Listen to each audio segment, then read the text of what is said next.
Hello everyone, John Morris with the Peoria Riverfront Museum coming to you live from the lobby of a museum that has been quiet for the last 10 weeks as we all face the storm of this COVID crisis.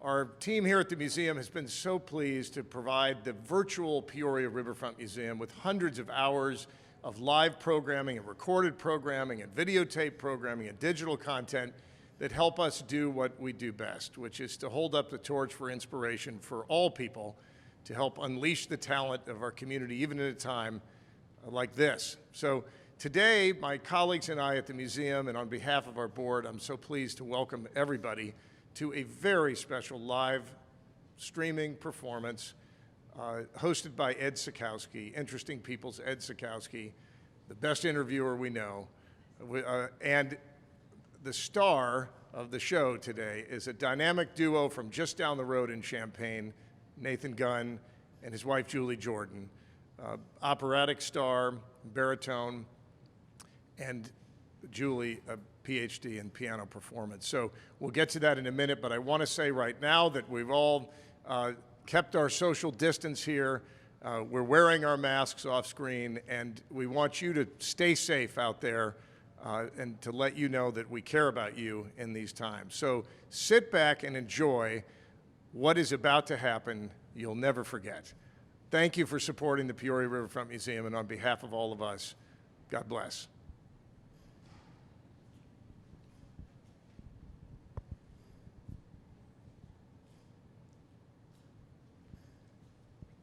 The Peoria Riverfront Museum is delighted to welcome Julie Jordan Gunn and Nathan Gunn.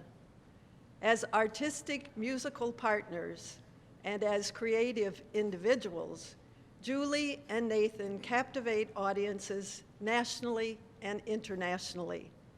The depth of their professional reach is immense. Julie is a celebrated pianist, educator, producer, conductor, and director who has appeared with many prestigious recital series. She enjoys a prominent career as she collaborates with artists in the disciplines of dance, theater, and design. Nathan is a distinguished baritone concert performer. He appears with the most prestigious opera houses of the world. Literally, Nathan is a big gun in opera and musical theater performance, a widely acclaimed superstar. While their lights glitter with remarkable global fame, Julie and Nathan choose to make their home and raise their family in Champaign, Illinois, where they are both professors of music at the University of Illinois. They are the proud parents of 5 accomplished children. Let's listen in as Ed visits with Julie Jordan Gunn and Nathan Gunn. Julie, let's talk about Ruth Ginsburg. What was the occasion of you visiting with her, performing on her behalf? Tell me about it. Well, Ruth Ginsburg is a very famous opera fan. It's true. Really? And now, Ruth is the U.S. Supreme Court judge. yes. For those of us who may not be familiar with that. RBG. RBG. Movie, Notorious by the RBG. way. The Notorious. And Notorious, yes. So Nathan was asked and kindly brought me along, and our daughter Madeline, to every year the Supreme Court, you're in the law, so you know this, but anyway, they have all those big high-profile cases around this time of year, Yes. don't they? And they feel that it's a little bit stressful and contentious, they say. And so they started having a musicale, just like an hour of music, mostly songs, I think, or piano playing, in the Supreme Court, where they all just sit there and they just listen to music. That's all. And they just enjoy themselves. They bring friends. They bring their friends. About 50, 75 people. But it's not for anything, doesn't accomplish anything. It's just a little bit of beauty in the middle of all this. And she and Justice Scalia are famously friends who disagree about a lot of things that are legal, but agree about their love of opera. So we went there with our daughter Maddie, who was in the 8th grade. Looking back on it, she's very funny because she's a huge fan of Justice Ginsburg. But in the 8th grade, she was thinking mostly that her mother was sitting far enough away from her at dinner with Justice Ginsburg that she could order all the Cokes that she wanted.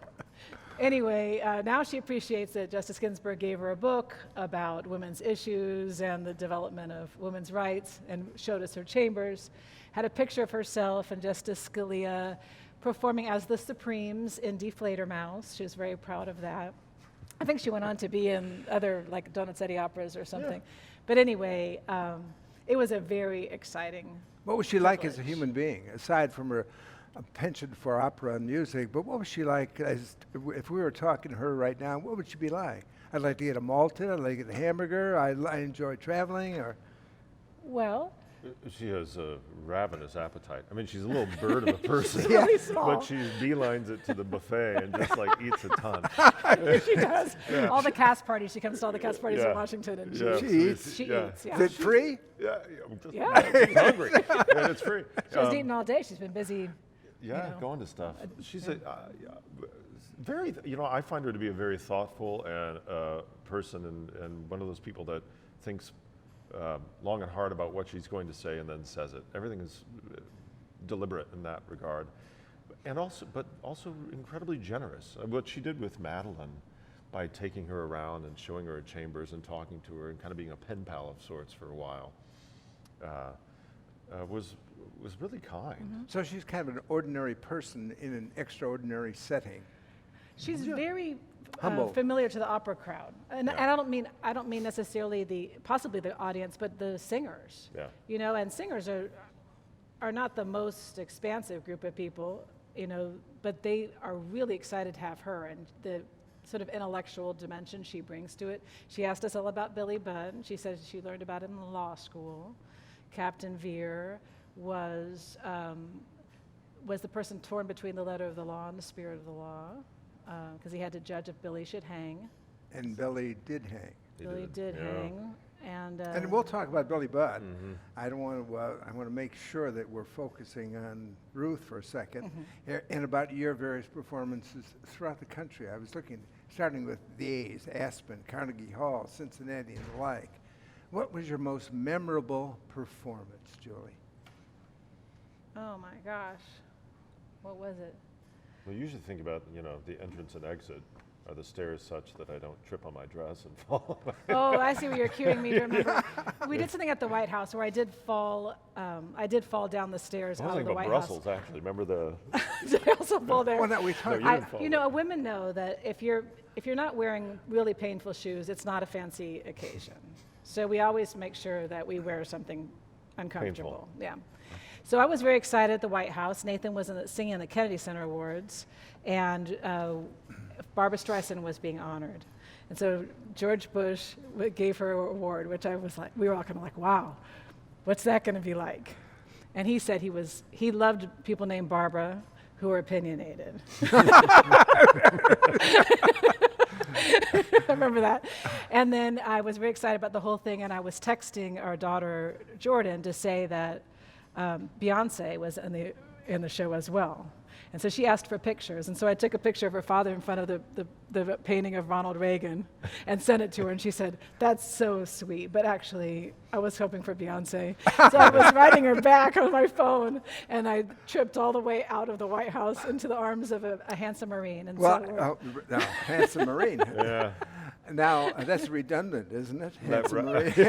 What else are they there for? Having said that, I was speaking of one where you really connected with the audience. You talked about, I think, this connection you had with Billy Budd, where you're in the moment, feel like you're flying, kind of. Do you remember anything like that?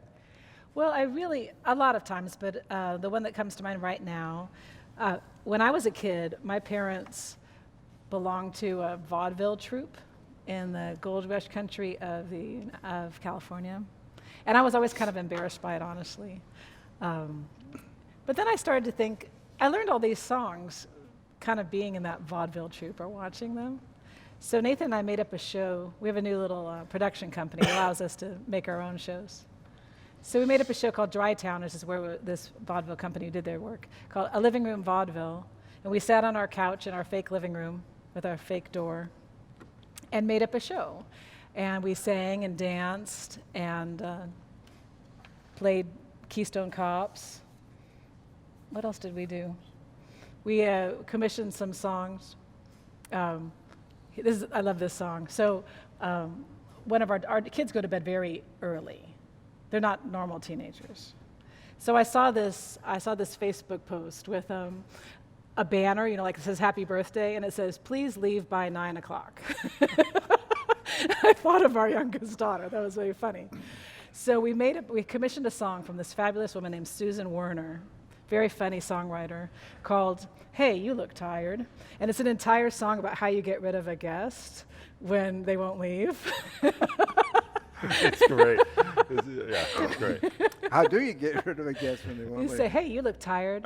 So if it's time to go, We understand. we understand. Yeah, we're out of liquor. Exactly. Put the liquor Then you away. lock the door and you send them out the inside. Well, I want to get back to the family and your children. We have 5 children. And aside from your accomplishments, traveling all over, you got to raise 5 children. Mm-hmm. An easy task, I'm sure. Yesterday, the babies graduated from high school. Yeah, twins. The twins. Mm-hmm. Now, the twins, their artistic or musical or operatic talents, have any of these flowed down to that generation? Well, I mean, Operatic. Madeline's violin. well, yeah. Madeline but was a reluctant violin player there for a while. she now is working, she's, I'd say, at heart a writer, but she also enjoys being a part of the production process of some of the shows we do, Yeah. and she's working for IMG Artists at the moment. Of course, there's no In New work York City. out there. For She moved to New any- York City right before this. Right before Oh, COVID, right? no. So she's very much involved in the arts, and it seems to be moving more towards writing at the moment. Jordan, number 2, she's a cellist. And gymnast. Yeah, Yes. she was a gymnast. Yeah, once she got sort of too big to do that, she, switched to more, the same amount of time, but spending it playing the cello. So And she's a very serious cellist. she plays with the Civic Orchestra in Chicago and is now taking a job with Now Orchestra at Bard College. Bard College. I So, see. Dylan. Dylan. Dylan. Yeah. The Dylan. Billy Budd of the world. He is. Oh, there's a funny story about that. Yeah, tell me the story. He's the one who would want to talk about the books. Yeah, he's right now involved in learning classic languages. He's in college. Arabic and Latin. Yeah, and Greek? reads. Yeah, that's Greek starting too. in the fall. Yeah. Yeah, Greek. Yeah. And really interested in history and such. But when he was, how old was he when he came and saw Billy Budd? He Jessica, was Fred, 7, and we made an exception to our rule because Right. we usually said you had to be a little older than that. to see your dad hanged on stage or murdered. Well, we in didn't some think way. that was just our rule for operas. Yeah, because Yeah. he was fairly. He was a good kid. He's quiet and he could pay attention to things. And you thought you might not do a lot more Billy Budds. Right. So I brought him, and we got there kind of at the last minute before the show started. And the stage manager very thoughtfully wanted to show us the noose that Billy hangs by because she thought it might upset the kids. So she showed that it had a Velcro. The noose itself had a Velcro attachment, and he was really being flown by a standard theatrical harness. So that if you ever saw your father hanging, he wasn't, because the noose would have given way. Anyway, we were kind of distracted by that rather reasonable time. And then we got into the actual opera house, and Nathan went to be Billy Budd, and we got to the part where Claggart, the bad guy, accuses Billy of mutiny. And Dylan was so upset that this was happening, much more than the hanging, that Billy was being accused of spreading disaffection. What are all the words? Yeah. Giving comfort to the French. To the enemy. Yeah. Yeah, and inciting. He mutiny. just broke down, 'Cause it's sobbing. such a The it's Mutiny such an- Act. We got to it's- hang him. Yeah, well, Yeah. it's in that particular scene, everyone it's hard if you're a kid, you see Claggart, whenever he's around Billy, he acts like his friend. Billy thinks he is, right? And there's maybe an element to it that is real that makes Claggart uncomfortable, and that's a whole other conversation. But when he betrays Billy in that scene, Dylan was shocked by it. It's kind of like you can imagine, you know, when you're scared as a kid and you go into your parents' room and they're monsters or something. It was this revealing of that he just sobbed. Anyway, the funny part is they had to come up with a story at school. In the first grade class. In the first grade class, and he came up with a new ending to Billy Budd where they actually do mutiny, they rescue Billy, and they become pirates. I was thinking the Worked it other out. scene, one of the children was not real happy when you were engaged in a physical contact with a female. Oh, that that happened didn't, quite a bit. didn't work out so well. Yeah. What was the story there? There's so many. But the one that I remember, So many women. No, but the one that your child was present or saw it and was upset that you... there was one that Madeline came to when I was beaten up in the rehersal at Yeah, that was. Timberglass. I think there was a show called American Tragedy where you kissed two different girls. Who was upset by that? Well, probably Maddie. Yeah. Maddie? I Yeah. think that's a story that got out there. Yes. American Tragedy, sometimes we keep a running list of ways Nathan has died on stage. And that contributed the electric chair, which is hard to get, you know. It was like a bingo, death bingo. Electric chair, got it. Anyway, he was the Theodore Dreiser, you know, the novel? Yes. Yeah. And it's a real story. And then it's a novel. And then it's a movie. And then it's an opera. And then it's an That was opera. commissioned by the Met, and Tobias Picker wrote it. Gene Shear was the librettist. That was a And, big career change for you. Yeah. Well, a transition. Let's talk about transitioning. You've had occasion to perform in the authentic language, but then switch to English and American. Yeah. How does that work?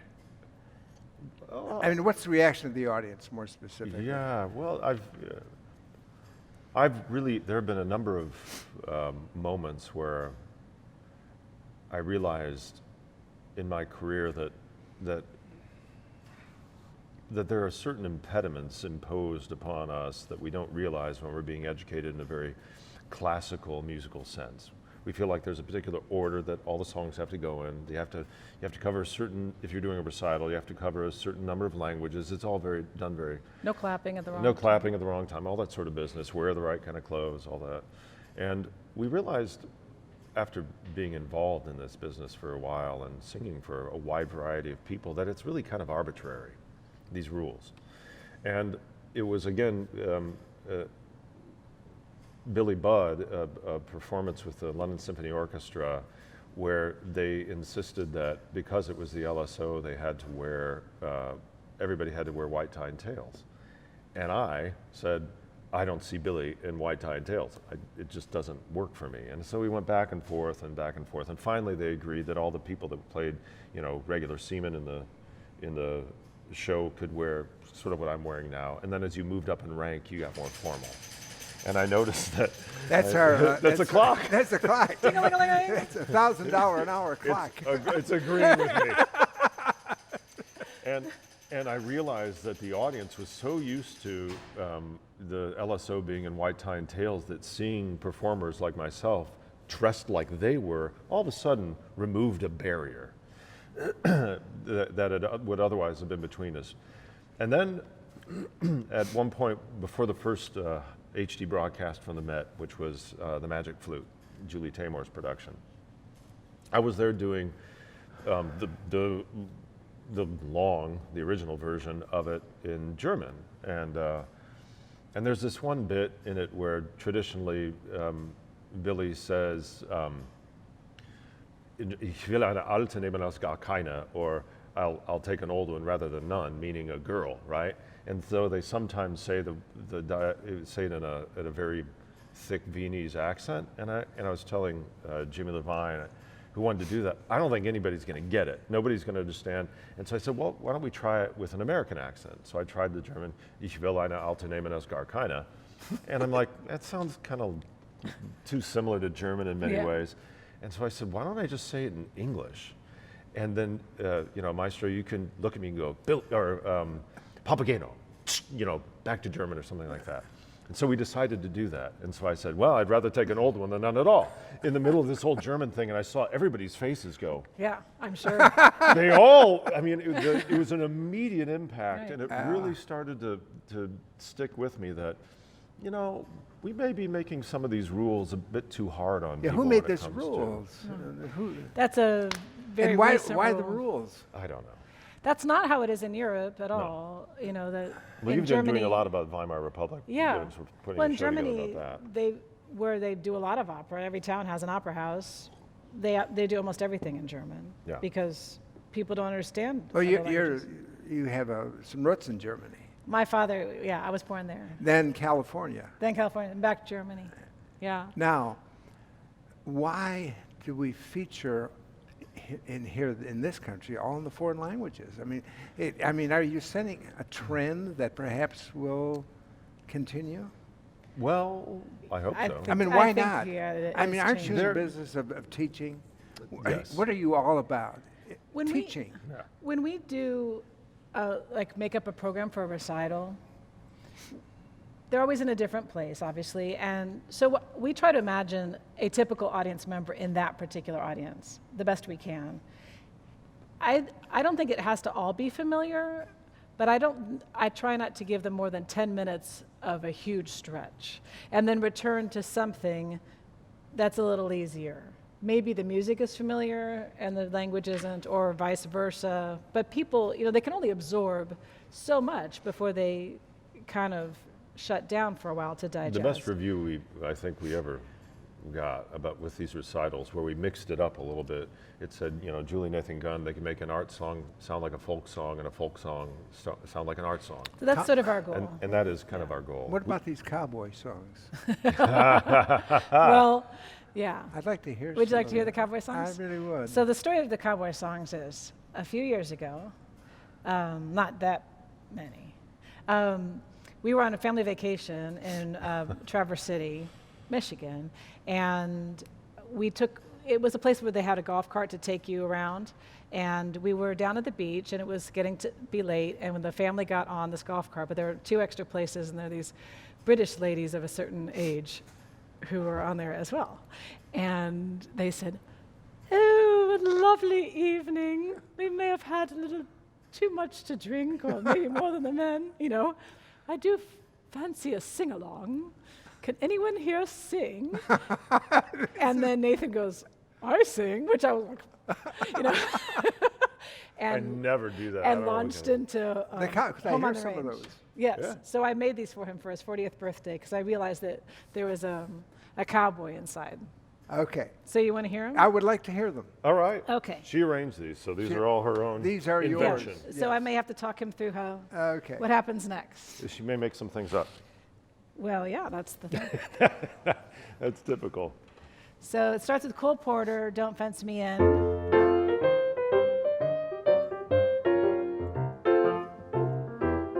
Oh, give me land, lots of land with the starry skies above. Don't fence me in. Let me ride through the wide open country that I love. Don't fence me in. Let me be by myself in the evening breeze. Listen to the murmur of the cottonwood trees. Send me off forever, but I ask you please, don't fence me in. Just turn me loose. Let me straddle my old saddle underneath the western sky. On my cayuse, let me wander over yonder where I see the mountains rise. I want to ride to the ridge where the west commences, gaze at the moon until I lose my senses. Can't look at hobbles and I can't stand fences. Don't fence me in.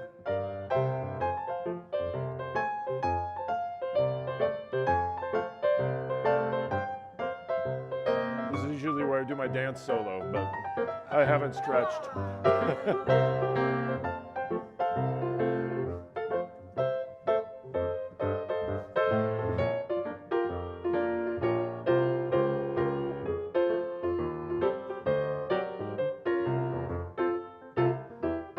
Just turn me loose, let me straddle my old saddle underneath the western sky. On my cayuse, let me wander over yonder till I see the mountains arise.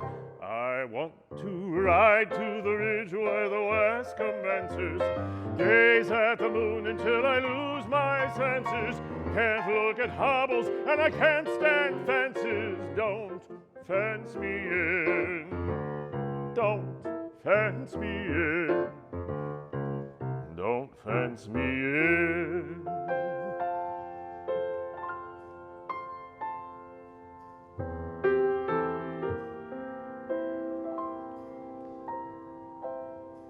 Oh, give me a home where the buffalo roam and the deer and the antelopes play, where seldom is heard a discouraging word and the skies are not cloudy all day.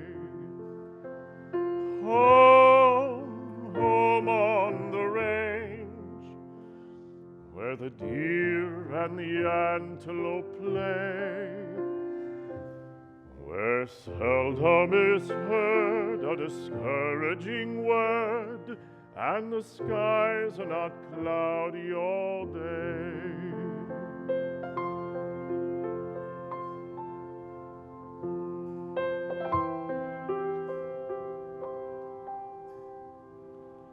How often at night, when the heavens are bright with the light of the glittering stars, have I stood there amazed and asked as I gazed if their glory exceeds that of ours.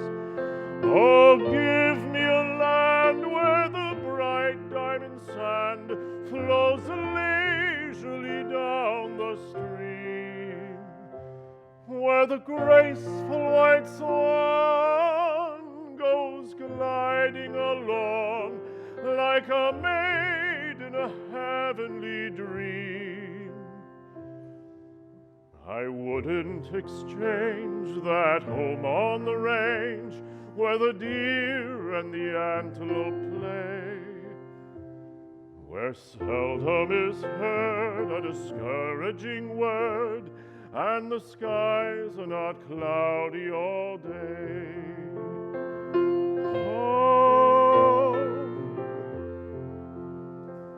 Where the deer and the antelope play, where seldom is heard a discouraging word, and the skies are not cloudy all day.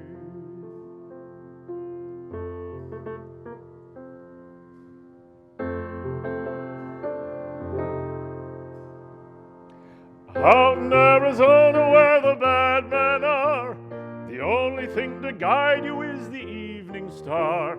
The roughest, toughest man by far is Ragtime Cowboy Joe. Got his name from singing to the cows and sheep. Every night they'd say he'd sing the herd to sleep in a bass so rich and deep, crooning soft and low. He'd always sing raggy music to the cattle as he'd swing back and forwards in his saddle on a horse that is syncopated, gated, and there's such a funny meter to the roar of his repeater. How they'd run when they'd hear the fella's gun, because the western folks all know he's a highfalutin, rootin', tootin' son of a gun from Arizona, Ragtime Cowboy Joe.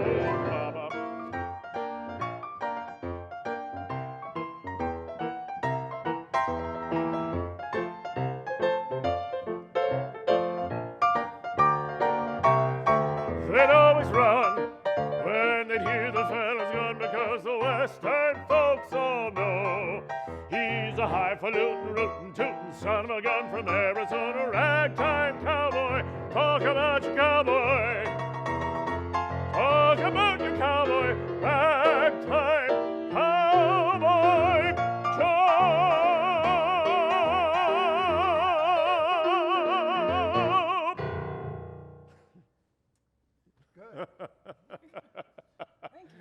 Good. You rocked out. That was great. It appears to be so easy. So I have a couple hours afterwards. I'd like to kind of, could you help me out and help me perform? Are you a singer? I am not, but I'm sure I could be. It seems so easy. Is that right, Nathan? Piece of cake. Nothing to it. And the piano, I mean, Some I could get to it. Yeah, right. A couple of scales here and there. Having said that, let's get back to the beginning of Nathan. St. Joe's High School, right Yeah. near Notre Dame. When did you first realize, hey, this is rather than play football and Yeah. rather than wrestle, rather than do martial arts, begin at age 4. Yeah. So when did this occur? I just assumed not be a running back and the mystery of Notre Dame, all of a sudden I'm going to do opera? Yeah, I know, it scared a lot of people. I got, When did especially this my occur? grandfather. Well, Yeah.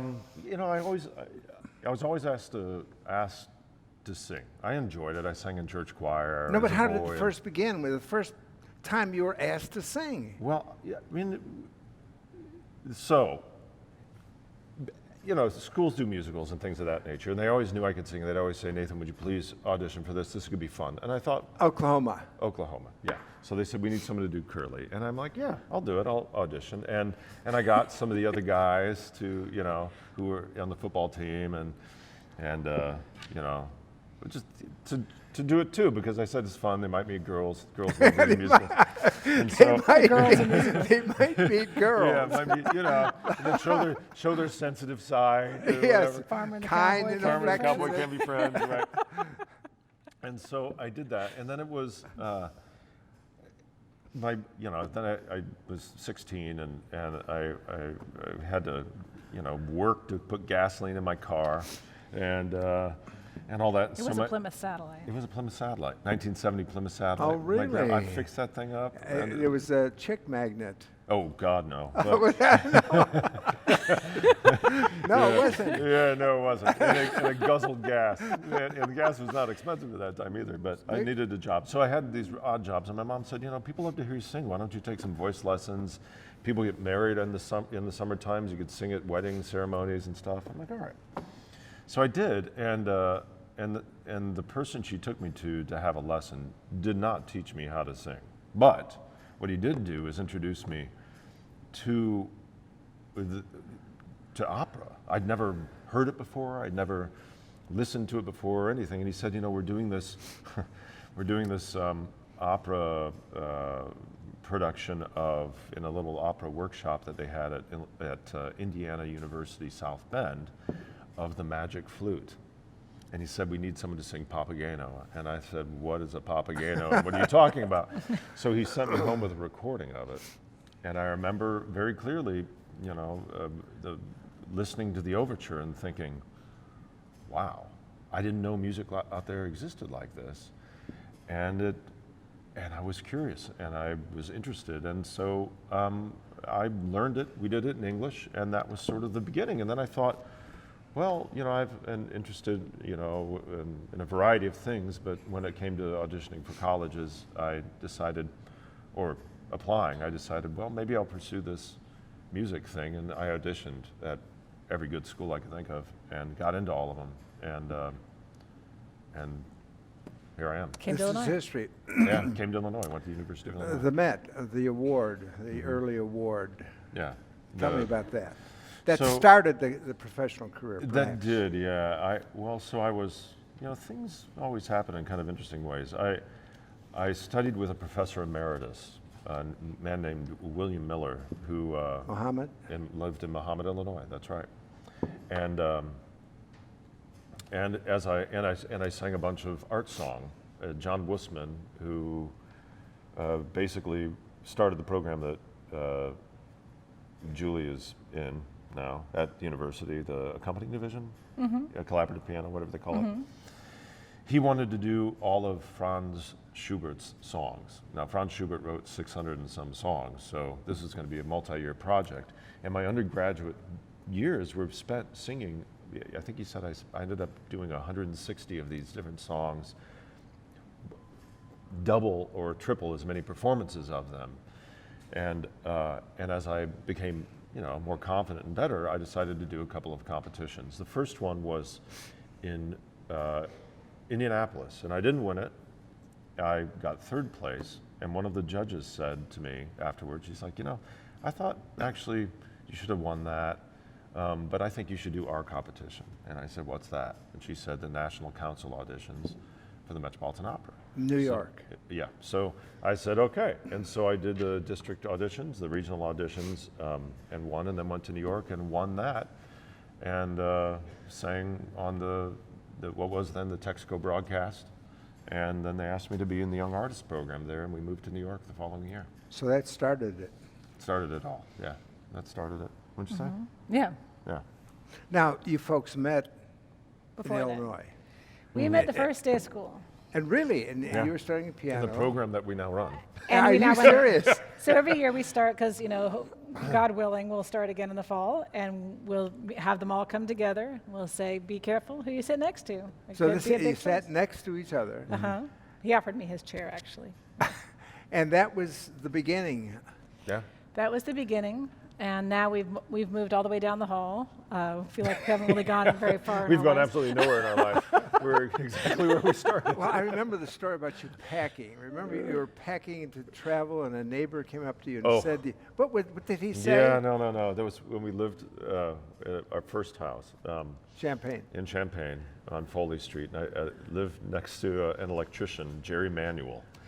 And I had been going back and forth to orchestra jobs, singing, soloist stuff. So I was in the car, bags, leave, come back, And he came out and he's like, Nathan, how you doing? I said, I'm pretty good, Jerry. How, things are going okay? And I'm like, well, yeah, it's a lot of sort of going to the job and then coming back and blah, blah, blah. And he said, well, you know what?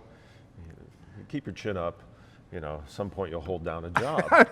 And I'm like, thanks, Jerry. I wasn't going to explain it. I'm like, nobody ever understands. They always think you're completely unemployed. But then, Okay, so you average about 90 performances a year? oh, God. Travel is, how many miles have you accumulated? How many weeks have you been away from home? There was a time he was The away. worst was about 10 months, I think. 10 I think months it's more than that. away Like from 11. home. 18, yeah. Yeah. Yeah. Gone a lot in the middle there, yeah. A lot. That's a very typical opera singer kind Yeah, of. a lot of opera singers end up being just not having a home base because they bounce from one place to the other. So the University of Illinois has been great for us that way. Yeah, because Now, we've the always had children, home base. Jolie, do you go with Nathan? When they were really little, in grade school or younger, we tended, if it was long, to go. I have been very lucky in that they asked me to join the faculty of the University of Illinois the day our youngest kids went to kindergarten, or that's when I started. So I've kind of been ramping that up. So as they've gotten older, no, we haven't gone as much. We go in the summer for a long time. We spent a lot of summers in Europe, a lot. And that was fun. We couldn't really fit in the car or anything. Kids had to hide when in the trunk. Not the sometimes. if we were a hatchback, we'd have them sit in the back. The worst are the They're Parisians. not used to big Oh. American families and No, so you go to in Paris and they're like, Europe, the taxi drivers, I'm sorry, you can only fit 3 people in my car. 'Cause Or of my maybe 2 dog. if my dog is in the front. So you need 3 taxis. Dude, yeah. Hey, dude, And I'm sorry, we are on grève right now. Everybody is striking. You have to walk. so you have 2 artists, compatible artists, in love, married, 5 children, Really making it up as we go. Making along. it up. Champaign, Illinois. People in Europe think it's exotic. Oh, you live in Champagne. They're like, oh, it must be so beautiful there. And I'm like, absolutely. Champagne, Illinois, Yes. exactly. Well, it yeah. sounds like the sparkling wine. Right by the lake. Right by the lake. By the drainage ditch. Vineyards everywhere. Oh, the wine from Champagne is so. And the corn. Yes. The corn Yeah. is terrific. And the beans. Yeah. So this idea of being an international celebrity and yet being one of the world's sexiest men, was it I got 1980? If there's anything that embarrassed harassment, yeah. Yeah. the friends embarrass him, and then the The kids are just People like, magazine. Yeah. at some point, somebody in class comes in with it, I'm like, Look what I saw. It's Nathan. a matter of time. Is yeah. that you? Well, you've had to strip nearly on stage, yeah. and several times. I invented that whole naked baritone thing. It was. Now, what about that? I don't understand. How'd that happen? No, what's going on there? Well, there was always a reputation of opera singers being on the Plump. Heftier side. Plump. Yeah, exactly. Sturdy. Sturdy. And you need to sort of, it's kind of like powerlifting. It's like some of football it. a little bit. Like football, Yeah. yeah, definitely. And so Francesca Zambello, who now runs the Glimmerglass Festival, was directing an opera called Iphigenie en Tauride. And this is another reason why you got to like your classics, right? Because who is Iphigenie and what is she doing on the island of Tauride? Okay, so Iphigenie is sacrificed by Agamemnon in order to have the winds help take him to Troy to fight the Trojan War, right? Well, in one of the versions, she gets rescued from the burning flames and taken to the island of Tauride. And after... But Orestes still kills Clytemnestra. Well, after the Trojan War... She came back. He came when he... Orestes comes back, catches came his... back, his yeah. wife... Kills Clytemnestra. Killed her and her lover. Not too much After- weight incest going on there, but that's okay. A lot of stuff. So he Makes ends up... a lot of really good operas. So Yeah. the beginning of the opera starts with Orestes and Pylades, his cousin, For whom he has a lot of feelings. affection. They were in battle together. They're in battle together. Whatever. Anyway, they're shipwrecked on this island. And Francesca's like, okay, guys, so it's like you're going to be shipwrecked and you're going to be soaking wet coming on. And In then a they're dungeon, a hot dungeon. in a hot dungeon, and they're going to strip most of your clothes off and chain you to a log. So if you have a problem with that, start going to the gym. And so we did. Truer And- words are never spoken. Yeah, and they- Gold's Gym. Yeah, right. I don't know. But Those you don't boys were in lift. the You don't gym all the time. lift. You, Not really. no, but you're in reasonable shape. I'm in good shape, yeah. Jog. I did for a while. My knees sort of gave me a problem. Now he's kind of the yard boy. boxing. And during the COVID, he's the COVID yard I'm the boy. COVID yard boy. I've always. The garden looks really good. You've kind of liked athletic events. Oh yeah, And yeah. It's kind of yeah, a big I've always thing. been involved. But back in the day, he up and took the shirt off. That's true. Anyway, You've gotten a lot of attention In the I want- show. for some. I want weird to get reason. back to the classics. Yeah. Iliad, Odyssey, Aeneid, and then Dante. You enjoy those. I do. Why? Well, I think. I think they're first of all a large part of our culture, and a lot of people don't realize it. We have. Yeah, if you just in reading in general, you'll find many references to different gods and goddesses or demigods or whatever, and without understanding what's going on, who they are and what their particular story is, and how these what do you call those? Archetypes? Archetypes, thank you. She's my word person. What those archetypes mean, it's often difficult to know exactly what's going on in a particular, for business, it started off with work, really. What's happening in the show. When it comes to Billy Budd, I remember at the beginning, I was in London doing something else and I was working on that show, and of course the British Library is a fantastic library, has everything ever published there. And on the British Isles. And I was doing some research into Billy Budd, and at the beginning of it, Captain Vere is talking about the Battle of Salamis. And I thought, the Battle of Salamis, the Athenians with vastly inferior numbers defeated the power of Xerxes. Those were his lines. And I thought to myself, what is he talking about? So I started reading about Xerxes and Darius and the Battle of Salamis, and the Battle of Plataea, and Thermopylae and all those sorts of things. And through all of that, it came a real interest in some of the myths. I mean, we have it mentioned in everything from Midsummer Night's Dream to the coronation of Poppaea to a number of others. It all kind of, to the nature of the songs beast is by- that all these pieces kind of build on each other. So for example, Nathan has done this opera many times. I conducted The Rape of Lucretia last year, and so did some more research about it. And I didn't know that, in talking, I learned this from some of my colleagues in Italian, but that Lucretia was a real woman who was raped 500 BC. And I knew that was a sad story the opera is based on, but I didn't know that many people feel this to be the beginning of British and American Republican thought, because there have never been any hereditary kings in Rome since then. They were so aggravated by the Etruscan domination, yeah. monarchies, and the Etruscan prince Tarquinius, that Nathan played, raping this Roman woman, and she then killed herself, and they overthrew the monarchy and have And never the had one Republic was since. born. Well, I was thinking about the role of fiction vis-a-vis opera. I look at fiction, a book, as much like a medicine cabinet. In other words, you go to the medicine cabinet to get nourishment, to get medicated, to cure, to learn to feel better. I think you go to a book to open it to learn, to immerse yourself in the story. And so you have to learn, when was it written, who wrote it, why was it written, Context. Yeah. and what is the context. Yeah. So in terms of opera, before you perform, will you have thought about the composer, the time, the economics, the message, or do you just sing? I do. I don't think most people do. I think a lot of performers, especially when it comes to, this, to make it look easy, you got to really know what you're doing, right? And they spend a lot of time trying to just master their craft. And I think that's a slippery slope in some ways, because you can become myopic and forget the broader picture. What we try to teach and encourage in the program we run is this healthy approach to being a performer. And I think part of that is, well, maybe you're not that interested, or you don't have time after your 7 hours in a practice room or something to sit down and do as much reading, or you don't enjoy it as much. But what we can provide is, for example, one of the best ways to learn about Mozart as a composer is to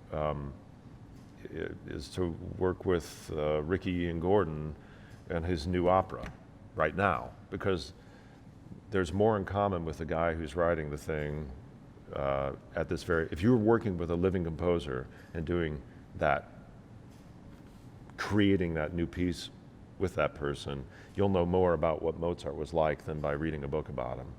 I've read lots of books about composers who have recently passed away that I've worked with, where I'm like, that is absolute nonsense. And you should have asked me what the guy was like, and I'll tell you for real.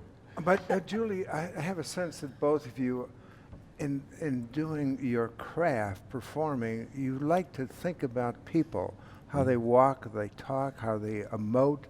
When you come into an audience, you have to get a feeling of what is the audience about, what is the timing, are they warmed up, how can I convey, you have to learn about people. Yeah. It's a people. It is. So one thing that's really cool about performing arts is that, first of all, I kind of think of like a piece of music that's written down as like a recipe for a chocolate chip muffin. It really isn't a chocolate chip muffin. It's a recipe for one, right? You don't want to eat the recipe. You want to eat the muffin. You want to eat the muffin. And the score to the Magic Flute, if we're going to talk about that, is a recipe for the Magic Flute. Mozart and Schikaneder wrote it down and said, this is what we suggest you do, But so much has to be filled in. Another thing that's interesting about these classics is directors know they're classic by the fact they can be set in different times. So maybe you would do, I don't know, Moby Dick set in the gold rush. And you would say, wow, just like they were looking for sperm oil, these guys were looking for gold. And they would start to see parallels between people. And then we try to embody that now for people who are now looking for gold or, Julie, Cold Mountain, Oh, Ulysses, Santa Fe. Tell me the story. there's an example. That's exactly. Cold Mountain. Yeah, Ulysses. Cold Mountain. That's That's exactly. Ulysses. Yeah. We're It talking is. It's about. the story of Ulysses. And you performed. Tell me Yeah. about that. Yes, Jennifer Higdon's first opera. Charlie And, Fraser. We're very close to Gene Shear, who is Yeah. the librettist. And he's So, great yeah. I mean, he's written the libretto for Moby Dick. He's written the libretto for American Tragedy.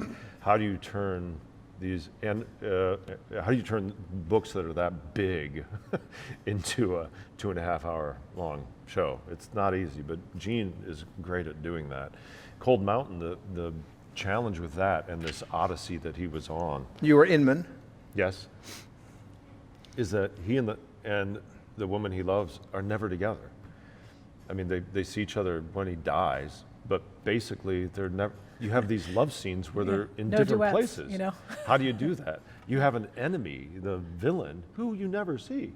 He's never, until they fight, how do you build conflict in that sense? And Gene had a great idea, which was taken again sort of from knowing your history, and that was about Clara and Robert Schumann, because Clara Schumann's father, I mean, she was by far the successful musician in that relationship. Robert Schumann was a nutcase, absolutely out of his mind.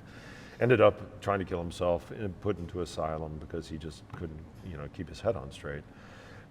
But because her father didn't let them see each other, they chose at the same time of night, every night, to play the same piece on the piano, so they'd be connected.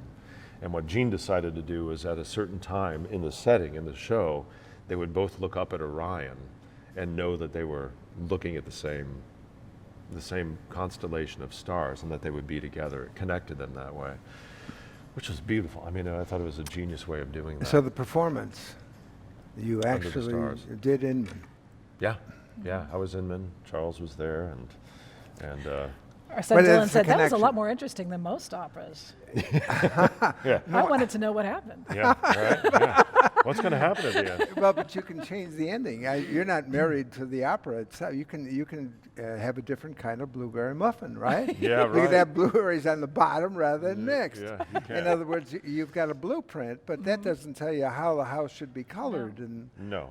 There are certain art forms where you can, obviously devise theater can really mess with it, where you have a certain idea that you're coming to and the whole piece changes and adjusts depending on what's going on with the individuals, performers that day. With music, it's about as specific as you can get. Like there's this thing called now that is popular in movies and it's moved into theater and it's kind of getting into staged theater, sung theater as well, which is called intimacy choreography. And it all kind of came out of this Me Too movement, sort of. And they so This is a wi- sharp right the turn. women, this is kind of oblique. yeah, right. Well, I mean, the idea is that you have to stage. You tap in and then you say, okay, now I'm going to touch your right shoulder and then you're going to touch my hip and then we're going to kiss for 1 second and lips will, and everybody, it's super clinical, right? Well, It's mathematical almost. it is. And I can see how They in have degrees certain- of hugs. They do. Yes, And like boxing. There's different places in the body for where you different. can hit and not, and if So you're going everything through has those- got to be reduced to numbers. Right. And Keeps the the idea is, sex out of it. yeah. And you can sort of see in a play how that could get out of control. Sure. But in an opera or a musical, people are counting, right? Or in dancing, you can only be in the air so long, and you got to come back down. So I try to Rudolph explain movie, that this isn't going to be sexy for these people up there. They're mostly wondering when they come in next, right? So Supposed to look sexy, not be it looks sexy, but it isn't sexy. We don't So- want pornography. right. Maybe soft porn, Lady Chatterley's lover, maybe. But Something let's- like that. Yeah, It's going to be let's- much more, and it's definitely going Romantic, to end with, at a certain time. So anyway, so even though we can, cook muffins, bake muffins, where the blueberries on the bottom or on the top, that's about it. I mean, you have to still end it That's with the weird. same ending. That was good to bring that back around. I've gotten all the way back around. Yeah, You can only change it so much. so much. That is, it's still going to be a house. Yes, Yes. it'll still be a house. It's Yes. still be a house. How many rooms, the configuration, but it's a house. Yes. And so to really cause the message to be understood, you have to have some blueprint so people coming must say, oh, this is what it's about. Yeah. Yes. This is about the Odyssey. This is about Ulysses. And let's hear what they have. Now, I understand the Met or somewhere is now, even though the opera is in a foreign language, converts it on a little set and Met titles. Met titles. Almost Yeah. every opera house does that Is now. that At now? least projected super titles. Yeah, the most innovative that I've heard of so far. Hello, clock. is he's listening. He's listening. Oh, it's a she. It's a she. Oh. She's the listening. She's listening. Hello. Dior. Yeah, Dior, that's female. Is what they're doing in Pittsburgh Opera right now, where you can see there's an app that you can have on your phone, and you can get comments from the director during the show, and literally, if you want, have it listen to them in your ear while you're listening to the show itself. I have some issues with that. Yeah, I I know mean- a lot of people do. I mean, why? This is an art form. Do you look at the Mona Lisa and you want it annotated? Well, there are certain directors that I know, doing Billy Budd, where it was as if he were a curator in a museum and decided instead of showing you Mona Lisa, he would put a prism in front of it in order to show you his version of what the Mona Lisa was. And there are extremes to that. I think what's happening now is that we have a generation that is so used to immediate information and screens that the art form is trying to figure out how to artfully incorporate technology into all of that. And also, there's just people can't hear. Also, like, on the other hand, every director that I produce says, oh, my cast won't need super titles because it's in English and we have very good diction and timing, no problem. I'm like, well, the older people that come to our show are going to complain to me because there's some shows, if you miss one line, you don't even know. I remember, I don't know if you've ever seen Light in the Piazza, but it's half in Italian and half in English, and it's a musical. And at one point, the girl gets kicked in the head by a horse. And that explains how she's kind of slow, but also maybe she speaks bad Italian. It's pretty subtle. And maybe he's in love with her, or maybe he's marrying a girl who is a 12-year-old. Anyway, I took my mother to it, and I thought, she is not going to understand what it is. So I had told her, as we were going in, by the way, the girl got kicked in the head by a horse. But I think it helps to have those things written down sometimes. Well, I want to challenge that. It seems to me, thinking about college lectures, and let's talk about fiction. Is it incumbent upon you to do the reading before the lecture or after it? I mean, my view is to fully understand opera, you should have read something about its creation, timing, whatever, and then you would appreciate the product. You would. So if you go in naked, not knowing anything, you're going to walk away, well, yeah, it was nice. You're going to get the least out of it. That's true. Yes. For some, then there are other people like Rossini, Giacomo, is that his first name? Yep. Yeah, Rossini. He's a prolific writer. Well, it turns out they found out that he didn't make most of his money composing. He made some of his money composing, and most of his money was his take from the casino that was actually in the opera house. Seriously. I thought that was inspiring. Which is fascinating, right? That tells you a little bit about him. But he wrote, The Barber of Seville, Il Barbiere di Sevilla, and it was a comedy. You don't really need to know the Beaumarchais stories or what's going on to enjoy that particular piece. No, but Nozze di Figaro, you might. But to really respect it, Yeah. to really understand it, you have to go through a little torment, a little That's true. torture. I agree. And you know what? Here's the thing about the classics that's great is that every time you do Don Giovanni again, you learn something new. Yeah. But you never get there. Well, it's like reading the classics. You don't read the Iliad once. No. And you Maybe don't read you're- it in Greek. No, that's for sure. I don't. Yeah, read it but in anyway, Diligently and read it so in you use some great courses. Yeah. You stay away from Cliff Notes, but you certainly read the introduction. You have to immerse you. That's assuming you really want to understand the artistic temperament, the artistic performance. Yeah. Why is this great versus this? What's the difference between something that you performed that was great versus just good? Do you recall a great great performance when it was just C minus? A great performance, I think, is when you're the most connected to the And audience. tell me about one that you recall. The last one I think that really struck me was our recital at Wigmore Hall last year. We were so excited about that. It was Wigmore Hall. For those of people who don't know, it's in the middle of London, and it is possibly the best recital hall out there. The acoustic is perfect. It fits about 500 people, 600 people. Yeah, small. The audience is more so now than before really willing to experience new stuff, and we programmed a pretty It was just American. It was a very American program In London. In London, yeah. And it's the kind of place like Elizabeth Schwartz, the green room that you're sitting in is just so. It's everybody who you've ever heard of that is one of the greats has played there. You want to perform there. Everybody. And intimidating this people. Is the Super Bowl. Fisher Dieskau and stuff like that. Yeah, better than the Super Bowl. It's more like, I don't know. It's more like It's more like it's some sort of boutique. Okay, it's almost like you're flying. You're magic. You're surreal. Yeah. Well, I think what we were able to do is, it felt as if it was I feel like when you really are communicating to an audience the way you want to, they understand. There's an element of trust and goodwill, and somehow, you know how when you're by yourself in a room and then one person shows up, you don't have to say anything, and then another person shows up. All of a sudden, the kind of gestalt of the place changes, the feel.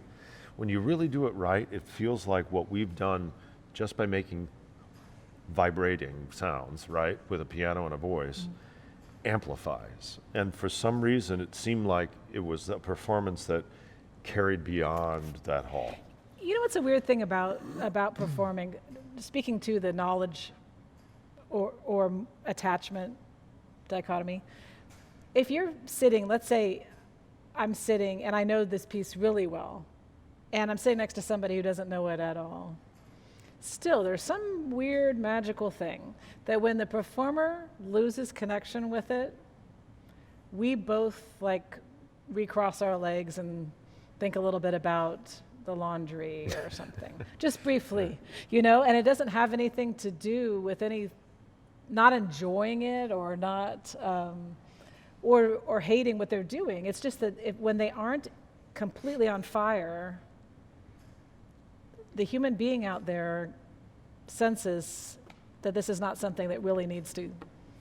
Now, Julie, before, we understand during, and after, how do you come down? I have a funny story about Wigmore Hall, actually. So I have pretty good nerves, but part of it is that I don't think about things that make me nervous when I don't want to be nervous. So I was ignoring all of these pictures of these luminaries in the dressing room. In the green room. In the green room.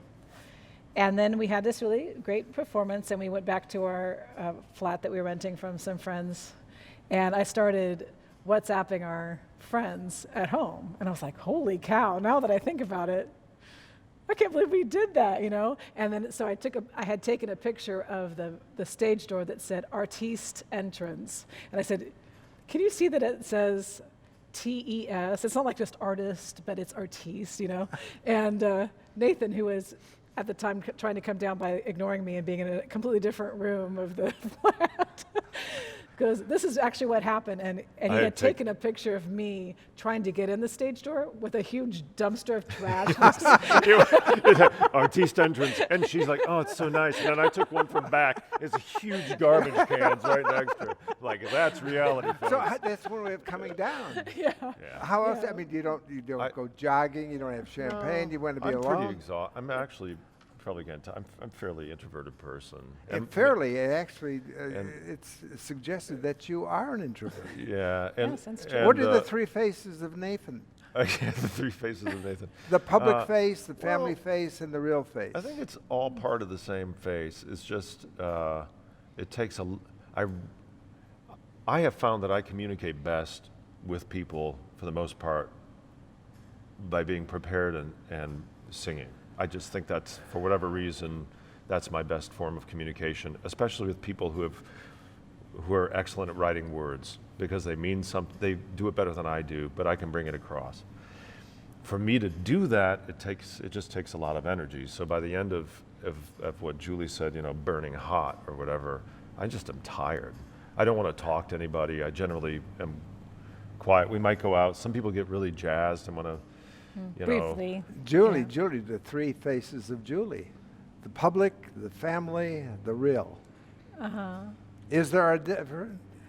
Do you think there is? That's me. You answered the question. Well, I mean, you see me in at least two of those Wait a things. minute, no cheating here. Yeah. What's This the is a answer? quiz. Yeah. It's like an Enneagram. Let's hear it. No, there's got to I be. would say I'm a little more extroverted than Nathan, and it's nice to be out of She's the a house. shy extrovert. Yeah, is. like, oh, I don't know, but then I really enjoy people, I think, quite a bit. That's pretty clear. It's just that the third face, that what you're really about, I'm even surprised that you've answered that question, because it's none of my business how I really feel. I do like to sit by myself and read a book, and my children like to. You know how your dog can tell that you sat down and wants to Go come outside. in. Yeah, wants you to get up. Yeah, our children just they say that they're not really children, but they can sense that I've opened a book, and they come in and say the cutest things that their mother needs to pay attention to. Like, would you like to make some pasta sauce from scratch? Would you like to play the Shostakovich cello sonata with me? So they recognize the nature of the relationship, and as they chronologically age, this will be more of an opportunity to learn of the respect that is generated by what you folks do. That, you know, so. Champagne, but wait a minute, we're really international personalities. And my dad, so they go to grade school. What does your dad do? What does your mother do? What are they going to say? They're never quite sure. Yeah, they're not always sure. They're funny though. One summer we were going to the south of France, and got this really cool place to live, and it was in this little town called Rogna. There are fields of lavender, and then you've got the rosé, all this stuff, and they're like, "Dad, do we have to go to the south of France? We really want to just stay at home and go to the country club." And I'm like, No, you don't. They don't know. So They don't know. they're normal children in an abnormal setting. I don't mean that in a disingenuous way, but the point is, you folks are a little abnormal to be living in Champaign and traveling all over the world. Pretty interesting people in Champagne. Oh no, I know Yeah. that.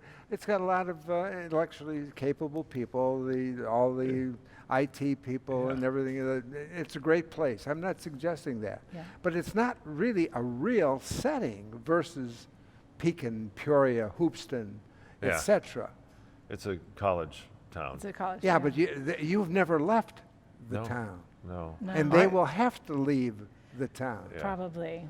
Well, it's interesting, what makes me feel comfortable, secure, comfortable as a father is that I know that they're comfortable all over the world. They're not intimidated by travel. They aren't intimidated by different languages. They're very capable people, and they also understand that. Yeah, sometimes living in New York City is like living in the middle of a dumpster. It's like, maybe it's better to live outside. So they'll be able to make a life choice, having been exposed to all kinds of. I think so. I think they So like that's a Champagne good thing. a lot. I think they do But like Champagne. I don't know that they'll have one a thing job. I might not have a job there, but there are benefits that they miss when they're in some of the bigger cities, and that is the ability to get to, for example, the Krannert Center in 10 minutes. Krannert Center is pretty amazing. Right and- across from law school, with your heritage, all these lawyers in your Right. family. You ever think of that? Should I be here, right next to the law? Should I have gone to law school? Oh, I almost did. When I Now, went to college, let's talk about that. Yeah. My bet is that you're pretty good in math. yeah, Well, you know what law is all about? that kind of thing. Logic. Yeah. Period. Yeah. I will bet you, had you gone to law school, you'd have graduated Phi Beta Kappa. I wouldn't be Well, thank you. surprised. No. I'm just telling you, that's the way it is. When I went to Dartmouth College, I got into the dorms, and we had to go see the advisor, all of us. And he put us all in a line. He said, "What are you thinking of studying?" And every single one of us goes, "I was thinking maybe like international law." And most of us, I think most of them did actually. I don't really feel like my job's that different from that. I mean, I don't think it uses a different part of my brain, honestly. No, I will tell you, I'm not sure how you feel about that, Nathan, but the experience that I've enjoyed is those with logic, math, communication skills that can learn very quickly and can adapt and understand the only thing constant is change, you'll do well as a law student. Mm. Does that make any I'm with sense that. to you? Yeah. Makes sense. Yeah. You have to love to read fast too. We have to. That's a teachable. You can't teach tall. You can't teach voice, but you can teach a little teach speed. tall. Right. You can't teach tall. Scanning perhaps a little Yeah, bit. Yeah. I'd like to talk about. Go back to Billy Budd. I have a sense that that's one of your favorite performances. Yeah, Oh, yeah. my favorite roles, certainly. Can we hear about that? Well, you know, gosh, Billy Budd. And which one was it? Was I the think best? the last one I did at the Met was probably the best. I think it's one that yeah, you kind of get to a point. There's a lot to understand about what that story is about, and people have a lot of opinions. I think the final realization for me about Billy, and it's not, I don't think it's quite as simple as, you know, Billy's good, Claggart's bad, and you know, Vere is sort of every man trying to figure out, should I follow the letter of the law or the spirit of the law? I think it's a little more complex than that. But Billy, you know, he, you know, at the end when he's terrified of dying and finally says, you know, I've spotted a sail in a far shining sail that's not fate, and I'm contented. You know, I'm strong and I'll stay strong, and that's enough. He's known as being strong, beautiful, good, right? That's Naive. how Britain describes him. And his strength, I think, that he's talking about is simply his ability to be content. He's okay. He's not afraid anymore. And, you know, as they say, the opposite of fear is love, right? And I think that's something he finally understands. And I think it kind of dawned on me for whatever reason in that Could you particular perform performance. a song from that? Am I asking too much, Julie? I just don't know we have the score, and I don't know it by heart. Which would you? I'd like to hear some more songs. We another can song. definitely do some more songs. I'd like. Would you You please? want to do a more serious song? Yeah, whatever you'd like. But I'd like to hear at least something one pretty. more. Which Could would do you something from Shropshire Lad, or we could just do what we were planning to do. Whatever you'd like. Putting another way, I'm bored with Ed. I'd like. Oh, to you no, we're Well, we the have one a we were whole going to do next library. is called "She Loves Me." You That wanna do would be fine. So, Stephen Sondheim was famous for being a word guy. You know, he was a word guy before he was a composer. He did the words for West Side Story. Anyway, someone asked him, "What song did you not write that you wish you had?" And this was his song that he admires the most. "She Loves Me." So these guys are Harnick and Bach wrote a show called "She Loves Me," and it's I don't know if you ever saw the movie with was it with Jimmy Stewart, Shop Around the Corner, or You've Got Mail, where they are people who work together who hate each other, and then they have a pen pal that they love, and it turns out it's actually the same person. Little romantic comedy. Anyway, it's a Hungarian story, and so Nathan is George somebody or other. Yeah. Laszlo. Anyway, George, I can't remember his last name. Anyway, he realizes that the girl he's been in love with via mail is the girl he hates at work. Yeah. So he's having a love relationship with her via mail. Has no idea it's the woman he fights with constantly at his job. Look, can I hear one And of she those? doesn't know yet. So Yeah. this is the part This will right be before. upbeat, Okay. But it explains the words a little bit to know that. Yes, I've got the background now. I want to enjoy the product. Well, I'm going to call this up here. well. And it starts with a good. Yeah, but this isn't Billy Budd. This is not Billy Budd, Well, that's But it's okay. fun. and it doesn't really have anything in common with it. No, if Billy were like this, Well, I everything would know have ended that up differently. You enjoyed the Billy Budd role. At least I get that was something. Is that one of among your more? Yeah, favorites? absolutely. I'd say my two favorites are probably Papageno and Billy Budd. I mean, there's some other ones that are a little bit darker that I've always enjoyed Well, Billy as well. was but pretty dark, and Billy is- that was published after he died. and Yeah. Melville was a ghost. by Yeah, it the was time- his widow, I think, put it Yeah, in together. or something like that. 1920 he died, and Yeah. then was published in 24. And there's some question. But anyway, enough of that. The Billy Budd story is one that you enjoy for all kinds of I love it. reasons. It's the whole, Britain really was able, Mozart too, but Britain was really able to touch on these experiences in life where, is it possible for goodness to exist in this world? The whole thing with Claggart is, I'm darkness and I can't exist when the light shines in this room, and I can exist in this world of depravity that I've created, but Billy here can't be with me. He's got to be destroyed. Yeah, in order I for me am to survive. evil. I am evil. Yeah, and there's some interesting things about his nickname too. That Claggett. he was called Jemmy Legs, Yes. which has some. there's a- Jemmy. Yeah. Yeah, but there's a Jimmy Legs too, and then a Jemmy Legs, and how those might have something to do with a disability that he had, and of course Billy had a stammer, and And he couldn't defend himself when he defended him. He may not have hit him and Yeah. murdered, right, so to speak. and there's so much. to talk Okay, about. let's hear the. But this is happy. Yeah. All right. Let's Cast hear the aside happy darkness. song. Ready? Yep. Well.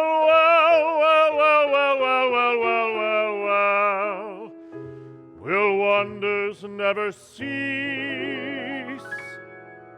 I didn't like her, couldn't stand her, wouldn't have her. I never knew her, but now I would, and I could, and I should, and I know.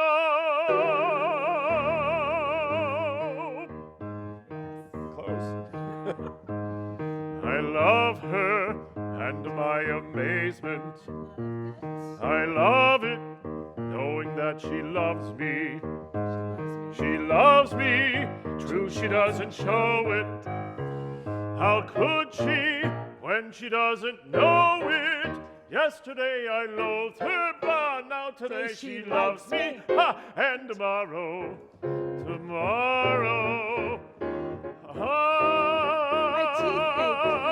my teeth ache from the urge to touch her.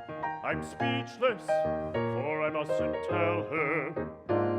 It's wrong now, but it won't be long now before my love discovers that she and I are lovers. Imagine how surprised she's bound to be. She loves me. She loves me. I love her. Isn't it a wonder?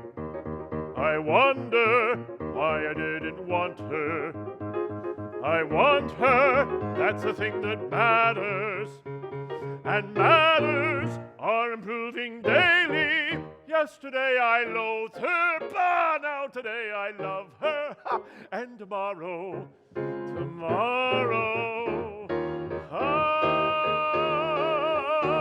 I'm tingling, such delicious tingles. I'm trembling, what the hell does that mean? I'm freezing, that's because it's cold out. But still I'm incandescent, and like some adolescent, I'd like to scrawl on every wall I see. She loves me. She loves me.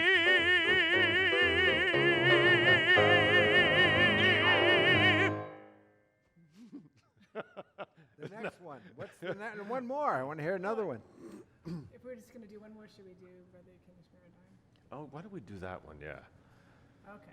Now this is a little bit darker, which is good, but you know, it was one of my grandfather's favorite songs.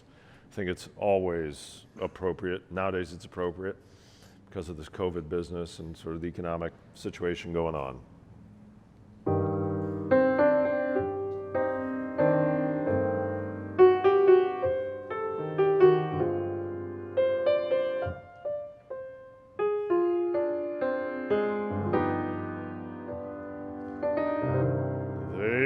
To tell me I was building a dream, and so I followed the mob. When there was earth to plow and guns to bear, I was always there, right there on the job. They used to tell me I was building a dream with peace and glory ahead. Why should I be standing nine, just waiting for bread. Once I built a railroad, made it run, made it race against time. Once I built a railroad, now it's done. Brother, can you spare a dime? Once I built a tower to the sun, brick and rivet and lime. Once I built a tower, now it's done. Brother, can you spare a dime? Once in khaki suits, gee, we look swell, full of that Yankee Doodle-Dum. 500,000 boots went slogging through hell. I was a kid with a drum. Say, don't you remember, they called me Al. It was Al all the time. Say, don't you remember, I'm your pal. Buddy, can you spare a dime?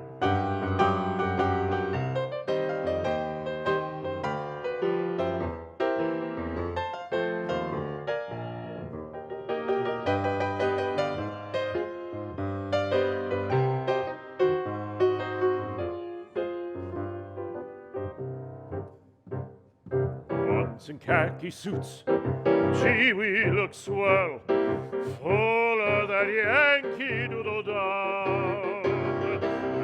500,000 boots went slogging through hell. I was a kid with a drum. Oh, say, don't you remember, they called me Al. It was Al all the time. Say, don't you remember, your pal, buddy, can you spare a dime? Terrific. Whoa. Well done, Julie.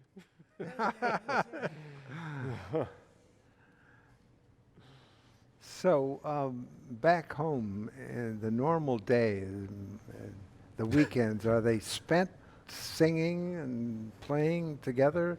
Is it, or is it just, I mean, it seems so natural. You must do it all the time, seems like it. Do we do it all the time? We did yesterday. We did yesterday, recorded a Well, a we just decided to patriotic go through the- song for Memorial Day, and we did And we a little just bit of went through Mahler Mahler, yeah. for fun. You often, with Jordan home, go through Jordan likes to play sonatas at night. cello sometimes. sonatas. So there's very little TV. Well, we have We're watching Ozark. we're into Ozark now, so we have sort of we'll watch a show once. Pretty a day unusual or- for us, but that's our COVID retreat for ourselves. I We spent a lot of time teaching Yeah. during the year. Let's talk about teaching, the rewards, and how does that relate to the rewards that you receive from performing? Yeah. Teaching, what is the reward, the most dramatic reward? Why do you do it, sort of a thing, when you teach? For me, I think I think better, more boldly when I have to advise somebody. I think I'm a little bit more willing to kind of not fully do what I know I probably should do for myself. But if it's a student or a child I care about, I feel like I find myself saying things that I knew I thought, but I didn't ever say them so clearly to myself. And so I think, I'm not saying that they I don't mean like that cliche, like, I'm going to learn so much more teaching this class than you are. I don't mean that. No, you're talking about being a mama bear, right? Yeah, I know. I mean, I get clear in my head about what I really think. When I first started teaching, I didn't want to upset the apple cart too much, but now I think I'm much more willing to. Nathan, I have a sense that humans want to live forever. You got it in those books. And one way of living forever is to teach. It is, yeah. And so all of a sudden you are creating something, a person who will create other people, and accordingly you might live forever. Have you ever thought about that? Yeah, hadn't quite thought It's like about that exponential idea, It- right? it like, is. and Yeah, then they- quadratic increases. Yeah. I mean, for a man, it's, you know, something, I mean, women have all their, you know, progeny, is that the right word Yes. for that? Inside them forever, you know, that it just continues on. Those babies have their, you know, the females, you know what I'm talking about? Yes. Yeah, and men don't. So I think when it comes to teaching, I feel in a sense a responsibility to pass on what I was taught, and I think really the only way to do it when it comes to singing, and probably almost every other instrument, is one-on-one communication. And in music, it's very rare at a university that you're going to have like a tenured full professor endowed chair guy with, you know, a freshman one-on-one, right?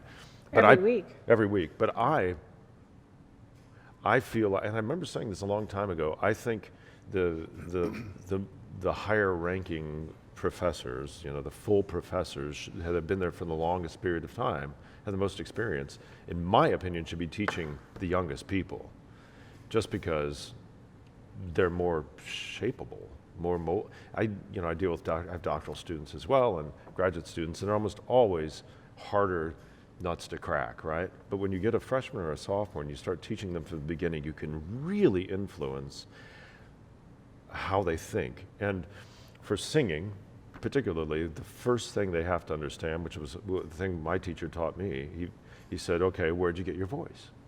I said, I don't know, I'm paying $14 for this lesson or whatever. And my parents, jeans, he's like, no, it's a gift from God. Can you get another one at the corner drugstore? No. And I'm like, I mean, he was 83 at the time when I started studying with him.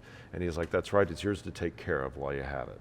This is Miller. This is Bill Miller. And so what I kind of instill that in my students, and I say, you know, the only way you can be as good of a performer as you can be as a technician and as a musician is to be detached. You have to be able to step outside of yourself, say thank you for this voice that I don't deserve any more than my eye color, and use it in a healthy way. And in doing so, you have to get rid of your ego. You have to stop trying to be something that you want to be and allow yourself to be what you are, you know. And a lot not of that everyone is going to perform the Met. Maybe No, you should no, be in no, a choir. no, Maybe you should. absolutely, and you you'll end up where you make the best music, hopefully, Yeah. and that is extremely valuable. The hard thing about teaching classical music or all these difficult skills is there's so much to learn. You know, all the languages, all the musical nuances, all the technical nuances. And then it takes you 10 years to figure that out. But we will hope there's some creativity and personality left to express, you know. We don't want to beat it out of people. And I feel like it's always a difficulty. And it's super rewarding when, you know, Julie, I remember, mentioned this when I started learning how to sing. She said, your ears change, and you start to hear the difference between a great voice and a great singer. Because you can have a person who has a great voice who sings poorly, and you can have a person who has an okay voice who sings really healthily. And that sound of health really carries across. It's the part that communicates, it's the part that bounces off the walls. It sounds like it's, you know, surround sound as opposed to something weird. So a singing teacher can't do that. Like, I have a student playing the piano. I don't like the way that sounds, or they don't like the way, so I kick them off the bench and I play it, and they can see that was that piano with me, that was that piano with her, and they can see physically what I'm doing. Yeah. But he can't take his student's voice out of their body and demonstrate. They have to get used to how it feels all we're doing is vibrate in a healthy way. Get out of your way. And the irony is that if you listen to yourself as a singer, you're not going to do it right. You have to feel it. Because Lyric Opera of Chicago, you stand on the stage there and start to sing, you can't hear anything coming out of your mouth. It's a terrible stage. You're like, But you've got to know yourself. That's what you're, it sounds You like absolutely- you're preaching. You Yeah. must be yourself. That's You the cannot thing. be something other than who you are. No. everyone else is That's taken. an Oscar Wilde, yeah, it's a great. Is that quote. right? Yeah. This Be yourself, is a- everyone else has already been taken. No, this is Sutkowski, actually. He has another one too that's good. When on his deathbed he said, either these curtains have to go or I do. Well, I think of teaching as the only profession that doesn't exploit. Do you realize that? Think of that. Yeah. Every other profession, most everything else you do is for Yeah. money. We'll talk You're about values. taking something, You're right? taking. Yeah. But here you're not exploiting. You are giving Yeah. part of you. Mm-hmm. And let's talk about value creation, making boxes. Yeah, Your favorite story. yeah. Value creation in the quantitative sense, making boxes so you make money. And that permits you to compare you with those that have money. You want just a little bit more than your next door neighbor. Right. $100 more a week than your brother-in-law. But when it comes to qualitative value, how do you measure that? And how do you measure the value that you create in teaching and in performing? Can you measure it? I think what we're talking about in performing for other people, other people's or experience even for performing. you, I mean, even for yourself, you're creating value. You're getting better. I presume that every time you perform, it's something Learn something. a little different. Yeah. You've learned maybe a nuance. You've learned Sure. the setting. So the value in the qualitative sense of the word, it is double-sided, is really what the world, I'll say, should be about, I think so. but it isn't. Right. What's wonderful about, and when it comes to the performing arts, what I love about them is that they're ephemeral, and that makes them, for me, it's not that different from, in the sense curating in a museum. You're taking these beautiful pieces of art and putting them in a place that, without people in it, it's just a building, right? It's like the architects say about buildings, if they're empty, what's the point, right? They're meant to be moved through. The same thing about the artwork, it's meant to be seen. It's meant to be displayed in a way that helps you understand a little bit more about what's going on. And I think for performing, we have this opportunity to offer something now. And it is precious because it will never happen again, exactly the way it was. And to be able to convince through, when it comes to teaching, through technical means, because it's all sort of circular in this way. If I can teach someone how to sing healthily, they'll sound like themselves. And in order to do that, they have to stop thinking about themselves. And in not thinking about themselves and becoming detached, they're able to interpret the composer and the librettist as best they can. They can be like water going downhill. They kind of empty themselves into whatever space that exists. And seeing that happen it's fulfilling to me, because they're all individuals, and they feel good because they're the most of who they are, and I feel good because it's something I've never seen before, and it's all such a paradox, beautiful. Sometimes people say, and you can only drive so many cars and sit on so many seats and eat so many hamburgers. I mean, whether or not they're, when it comes to, if you don't need the Metropolitan's stamp of approval to say you're good, right? I'm thinking the real message here is respect. You want to respect yourself, but you want people, the audience, to respect you. Is that fair? I mean, my world is all about respect. Do I feel good about me and what I've done today, what I propose to do tomorrow? Do I really care about what other people think of me? I really care about me. The word I would choose, and it falls into respect, is what I get a lot out of performers is they want, mercy. They want to be able to stand up there and offer something and put themselves in a vulnerable position, and the audience sort of wants the same thing. Everybody wants just a mulligan, you know? And I think when you do it right, they see the humanity in each other, and that is respect, right? You respect the differences between each other and where they're coming from, and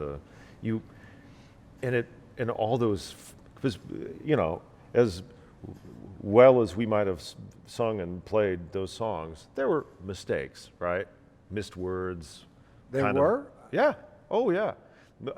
A note here or there that wasn't quite what we wanted to do, and those are mistakes. Oh, wait a but minute. that's not wait the a- point, right? Nathan, you're trying to reach an acceptable state of imperfection. Yes. Okay. You're not trying to reach, only math is perfection, Right. right? Yeah. Everything else in the world is reaching that acceptable state of Imperfection. imperfection. Maybe maybe that And so why- forgiveness is maybe a better word. Well, why for, do you beat yourself up trying to have perfection? It We try leads not you to. down. We try. We try We not to, don't. yeah. I mean, this is a thing. It is. You know, I felt comfortable about this. I mean, I thought it was terrific. Now, I think partially, you know, certain recordings that are done, that are put out there, and I've done them. Believe me. where but they're said- recordings are not the same as. Well, yeah, but then they bill them as live, but they're Oh, not they're really not. live. How can it be? They're spliced here and there. Nobody could be as long as that big, all this sort of stuff, and that's, I think, disingenuous. I think the thing that's wonderful again about that live performance is that it's you not only feel the impact of sound or the heat from the dancer or the whatever it is, that energy between people, you also, there are mistakes, and you don't notice them because that's not the point. The You're point not in that mindset. is to communicate. that's right. It's all Yeah. about, and communicating is about teaching. Yeah. Well, you And know, so you're teaching, if you, in the largest sense of what are you all about, I suggest you are all about teaching of making the world better than it was before you started teaching. Is that fair?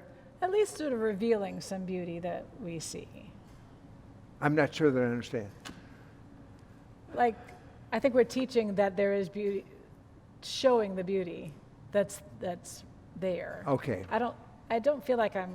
But it is truth. I mean, I love Creative. that Emily Dickinson thing about you should reveal truth, but at a slant, right? Because Yeah. if it's beautiful, people will listen, Yeah. right?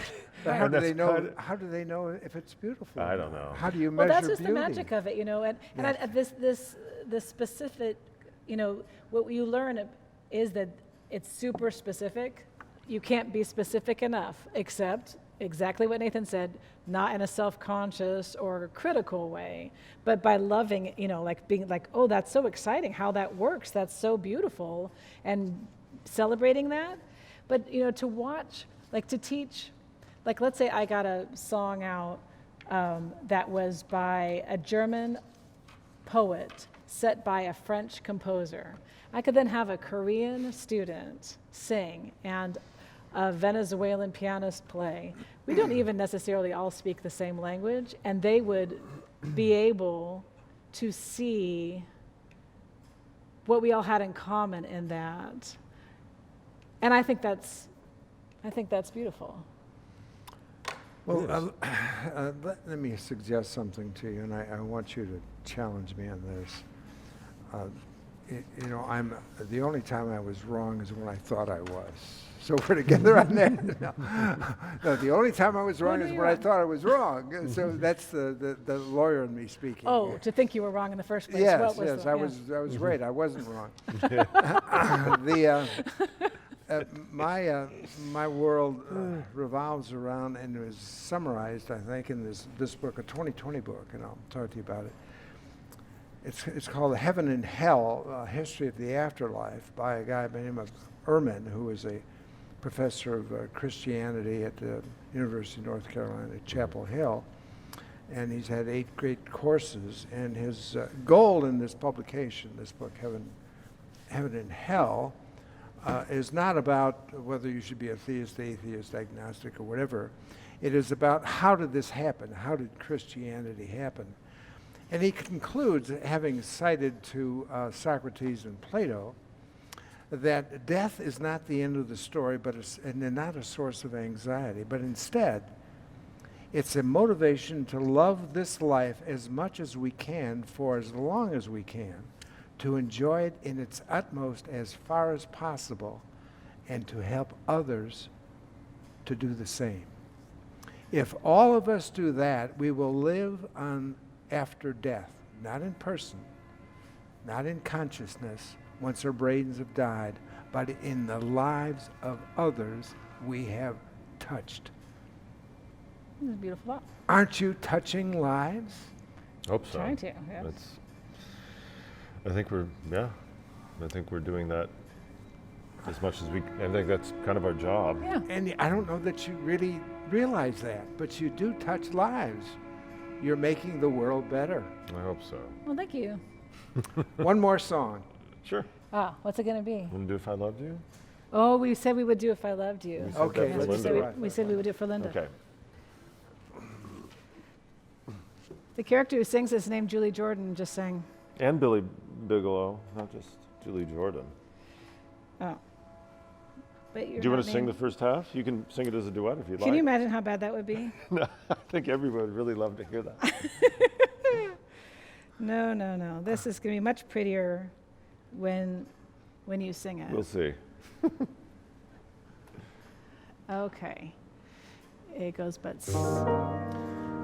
But somehow I can see just exactly how I'd be if I loved you. Time and again I would try to say all I'd want you to know.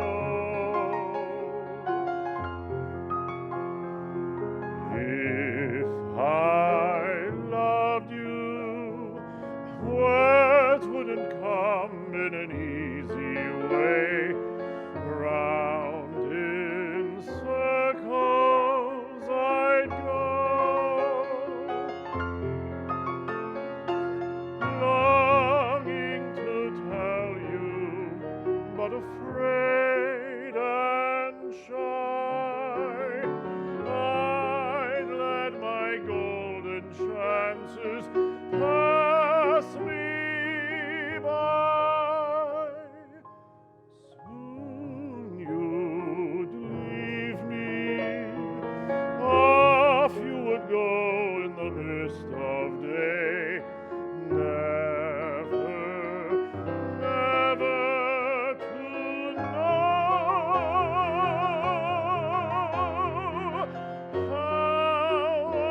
I loved you.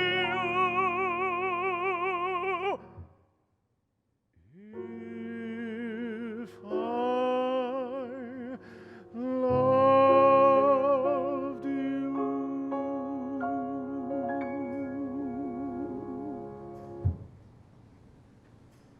Perfect. Thank you. Oh, here you go. honey. Julie, this has been quite a journey. I think we've put the Odyssey to shame here.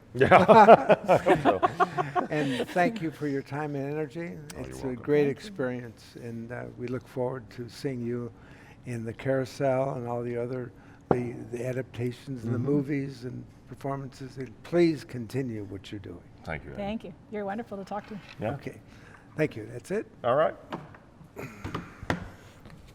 Well, thank you very much, Ed Sutkowski, for a fascinating interview. Nathan Gunn, Julie Jordan Gunn. What a thrill for the Peoria Riverfront Museum to have you here. As we conclude, we wish you all to stay safe.